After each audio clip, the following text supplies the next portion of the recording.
ওই টেন্ডার একটা কোম্পানি পাচ্ছে, বিসিবিরই লোকজন এই 30-40 জন ক্লিনার দিচ্ছে। ওই কোম্পানি টাকাটা বিসিবির থেকে নিয়ে বিসিবির লোকজনকে দিচ্ছে।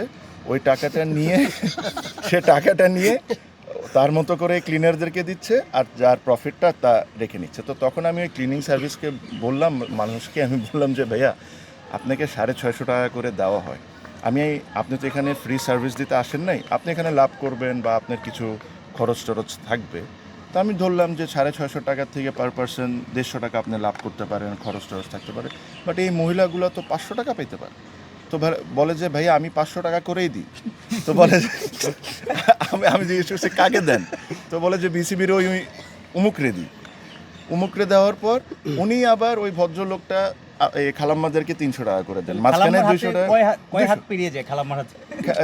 ওই যে একটা মানুষ বিসিবির একজন এমপ্লয়ি, তো যে মাঝখানে যে ব্যক্তি কোনো কাজ না করে খালি লোকজনকে দিয়ে 200 টাকা করে সে নিয়ে যাচ্ছে। তো তাকে আমি ডেকে কালকে বললাম যে আজকে থেকে আপনি যদি চান যে আমি এই টেন্ডারকে বা এই কন্ট্রাক্টকে অনার করি, তাহলে আপনারা আজকে থেকে লোক দিবেন, যেটা আপনাদের দেওয়ার কথা।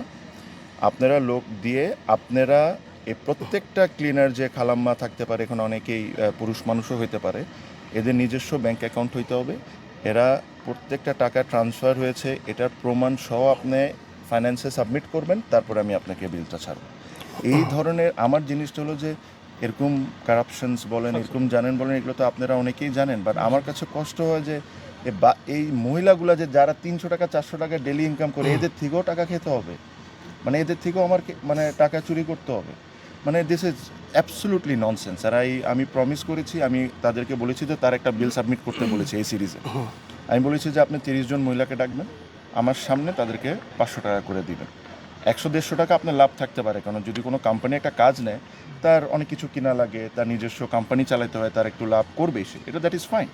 বাট যে কমিটমেন্ট আপনি এই মহিলাগুলোকে করেছেন, ওগুলো আমার সামনে আপনি ডেকে সবার সামনে দিবেন। তারপর থেকে যদি আপনারা চান তাহলে আমি কন্ট্রাক্টটা অনার করতে পারি, নাহলে ভাই আমি আপনাকে কন্ট্রাক্ট তো ক্যান্সেল করবই করব, আপনাকে ব্ল্যাক লিস্ট করে দিব যে ভবিষ্যতে কোনোদিন আপনি বিসিবিতে কাজ না করতে পারেন।